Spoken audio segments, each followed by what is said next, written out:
अस्सलाम वालेकुम क्लास। हाँ जी, क्लास रिंग थ्योरी का अब आपके पास नेक्स्ट थ्योरम है।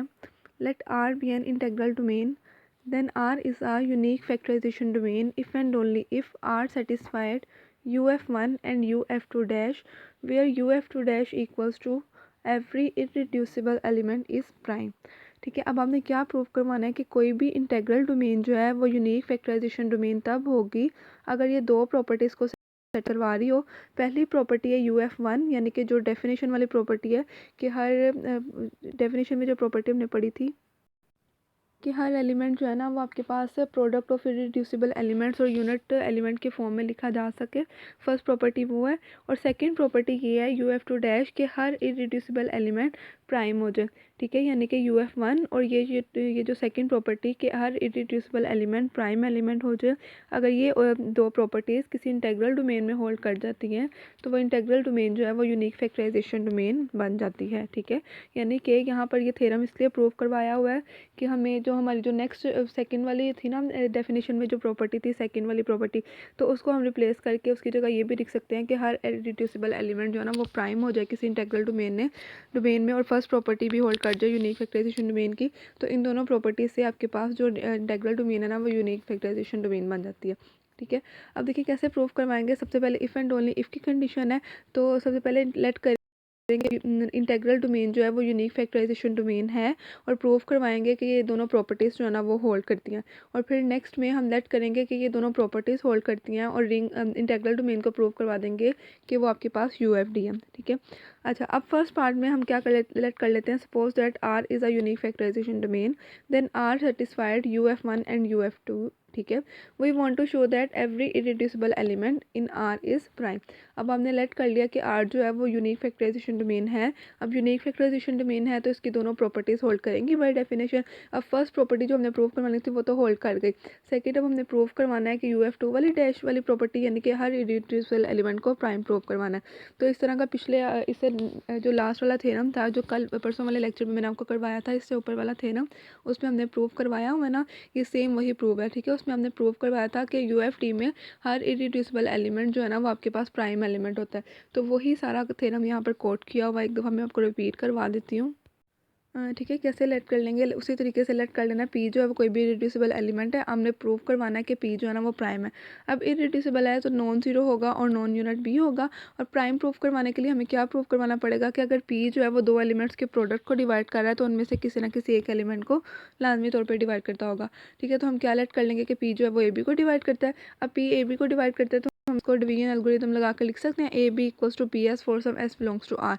अगर अच्छा अब हमने लेट किया हुआ है कि आर जो है ना वो आपके पास यूनिक फैक्टराइजेशन डोमेन है और यूनिक फैक्टराइजेशन डोमेन की फर्स्ट प्रॉपर्टी के अकॉर्डिंग क्या होता है कि इसका हर एलिमेंट जो है ना वो आपके पास यूनिट और इरेड्यूसिबल एलिमेंट के प्रोडक्ट की फॉर्म में लिखा जा सकता है।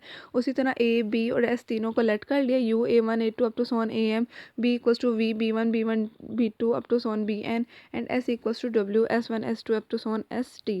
समझ आ गई। और IMNK की जो है वो ये भी बता दी, एक्सटेंशन भी बता दी कि आई जो है वो आपके पास 1 से M तक जा रहा है। यहाँ पर AIs जो है ठीक है उनके बारे में सारा बता दिए। सारा पीछे वाला थ्योरम है जो मैंने उस दिन वाले लेक्चर में करवाया था। ठीक है, फिर उसके बाद इनकी ये वैल्यूज़ जो है वो इक्वेशन नंबर 1 में पुट कर दी। इक्वेशन नंबर 1 पुट करने के बाद आपने PW पे यहाँ पर कम्यूटेटिव लॉ लगाकर WP बना लिया। ठीक है, अब देखिए आपके पास W भी यूनिट एलिमेंट है, UV भी W एलिमेंट है। अब देखिए अगर ये दोनों एलिमेंट्स इक्वल है आपने तो UF2 जो होल्ड कर रही थी सेकेंड प्रॉपर्टी के अकॉर्डिंग, जब भी आपके पास दो एक्सप्रेशन सेम तरह के होते हैं तो आपके पास उनमें से हर एक्सप्रेशन में कोई ना कोई एलिमेंट दूसरे वाले एक्सप्रेशन के किसी न किसी एलिमेंट के साथ एसोसिएट होता है। ठीक है, इसका मतलब ये जो पी है ये भी आपके पास इनमें से किसी न किसी एलिमेंट के साथ एसोसिएट होगा, या तो AI के साथ किसी के साथ एसोसिएट बना रहा होगा या तो आपके पास BJ के साथ एसोसिएट होगा। ठीक है, सेकेंड प्रॉपर्टी के अब यहाँ पर अगर पी जो है वो AI के साथ एसोसिएट हो गया तो उसको डिवाइड करने लग जाएगा और बी और या तो वो BJ को डिवाइड करने लग जाएगा। अब अगर AI को डिवाइड कर रहा है तो फिर आपके पास A को भी डिवाइड करने लग जाएगा। ये सारा मैंने आपको डिटेल में पीछे एक्सप्लेन किया हुआ है, तो इसलिए भी सिर्फ ओवरव्यू देने में आपको ज़्यादा डिटेल में नहीं बता रही। ठीक है, अब यहाँ से हो गया आपके पास P डिवाइड करने लग गया A को और P डिवाइड करने लग गया B को। तो हमने यही प्रूव करवाना था, प्राइम एलिमेंट की प्रॉपर्टी प्रूव हो गई। तो प्रूव हो गया कि आपके पास हर इरेड्यूसिबल एलिमेंट जो है ना वो प्राइम है, यानी कि UF2 डैश जो है ना वो होल्ड कर गई। ठीक है, ठीक है बेटा, अब कन्वर्सली में आपने लेट करना है कि UF1 और UF2 डैश वाली प्रॉपर्टी जो है ना वो होल्ड करती है, और आपने यूनिक फैक्टराइजेशन प्रूव करवानी है, यानी कि UF2 प्रूव करवानी है।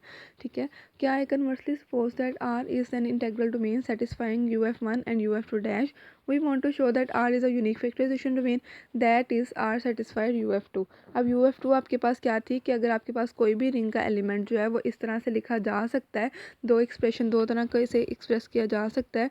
तो आपके पास जो है सबसे पहले तो नंबर ऑफ एलिमेंट्स सेम होने चाहिए दोनों साइड्स पे, यानी m इक्वल्स टू n की होना चाहिए।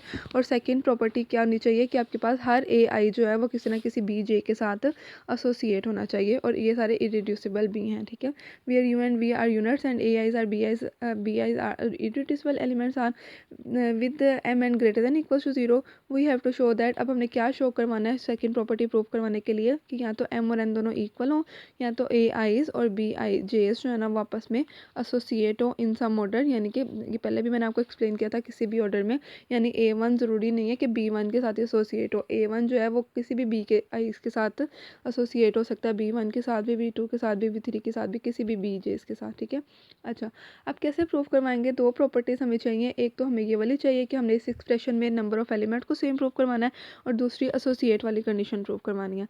ठीक है, अब इसको प्रूव करवाने के लिए हम क्या यूज़ करेंगे, इंडक्शन मेथड यूज़ करेंगे M में।